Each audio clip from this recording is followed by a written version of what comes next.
Hello hi जय जगन्नाथ स्वागत करछि मो नुआ ब्लॉग को। हठात आज सका बसु बसु मन कौन उठिला जे आम पूरी बाहरी पड़लु। तो आम ये आसिक कटक रे पहुँची गलुणु। महानदी ए क्रॉस करछु जाऊँ आम कालिया को देखापी दर्शन करूँ ताकू। सका मन पूरा हठात किना कौन है जे चलो जीवा पूरी आज बोली बाहरी पड़लु। रास्ता जेहेतु आम लेट्रे बाहर तो पहुँचु पहुँचु संध्या जाइतिला। तो सनसेट एते सुंदर देखा जाउतिला जे व्यू माने मस्त आसुला। ये देखि पार्थिबे झिपिर झिपिर वर्षा भी टिके होउची। फिर भी मन रे गोटे इच्छा कि कालिया को दर्शन करूँ। ये आम पूरी पहुँची गलुणु। ये पहुँची गला पर लगे कि कालिया आउ अधिका घट नुहे मात्र 2 हाथ। पूरी को कथार अच्छी पूरी आउ केते बाट ना पूरी आउ 2 हाथ। एमती वर्षा होउची। वर्तमान आम पूरी रे एंट्री कलु। जिते पाखे पाखे आसता है मन से इच्छा होता है कि कालिया को दर्शन करूँ कालिया को दर्शन करूँ। तो आम ये पहुँची जाइलु। पहुँचु पहुँचु संध्या हो जाइतिला।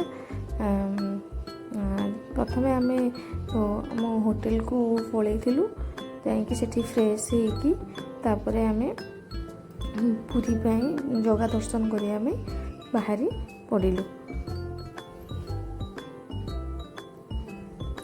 और पूरी रे एते ट्रैफिक से दिन जे पहुँचु पहुँचु बहुत लेट हो जाइतिला।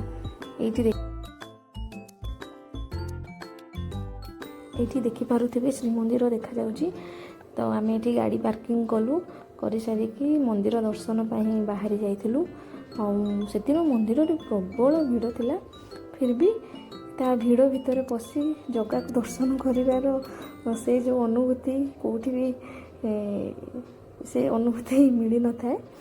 तो तापर आम बाहर को आसिकी एठी मंदिर सामने किसी फोटो फोटो उठेलु वीडियो भी कलु। तापर एठी नीलचक्र देखा जाउछन्ती नीलचक्र बाना उड़ुचन्ती। तापर एठी टिके वीडियो एमती करूथुलु। तापर एठी देखंतु कि पतित पावन केते सुंदर लागुचन्ती। ताको आखि की तो देखिदेले सब कष्ट दूर हो जाए थाए। तापर बहुत लेट भी हो जाइतिला। तो आम होटेल पलैथिलु। तापर दिन सकाळु प्रबल भोक होउतिला। तो आम ये डोसा ऑर्डर दे देइथिलु। ये देखि पार्थिबे डोसा बना होउची। डोसाटी बहुत बढ़िया देखा होउची। डोसाटी बहुत टेस्टी थिला। तो खाई सारिला परे आमे समस्ते बाहरी आस्तिलु सी बीच साइड की। आम ये सी बीच देखि पार्थिबे आमे पहुँची जाइछु। समुद्र केते सुंदर लगुच। तो आम ये किसी टाइम बुलाबुली करूँ। आउ ये गोटे छोट दिन स्मृति मन पड़ जाए ऑटो उपर बसिकी बुलवार। तापर आम ये किसी टाइम स्पेंड कला परे बाहरी जाइलु शिउली महावीर मंदिर। रास्ता देखि पार्थिबे केते ग्रीनरी ग्रीनरी देखा जाउची। बहुत सुंदर लगुच। 2 साइड खाली गछ ही गछ मझिरे रास्ता। पागटा भी मस्त होइची। अधिका खरा नुहे कि अधिका गरम भी एते होउनी। 2 साइड धान गछ सब देखि पार्थिबे केते सुंदर लगुच रास्ता। तो आम ये प्राय तो गाँ रास्ता रे आम ही जाउथुलु। तो एमती बहुत एंजॉय करी जाउथुलु केते सुंदर लगुच। तो आम आसी ये पहुँची जाइथिलु मंदिर। तो यहाँ हूँ मंदिर पोखरी। ये आसिकी ठाकुर स्नान करती। तो आम ये किसी भोग किणाकिणी करिकी तापर आम मंदिर भितर जाइथिलु। यहाँ हूँ मंदिर महावीर मंदिर। बहुत शांति लगिला सेठी बुलाबुली करिकी आसिलु। एमती बाहरी जाइथिलु रामचंडी मंदिर। ତ ରାସ୍ତାରେ କୋଣାର୍କର ମରିନ୍ ଡ୍ରାଇଭ୍ ଆଉ ବହୁତ ସୁନ୍ଦର ଲାଗୁଥାଏ ରାସ୍ତା।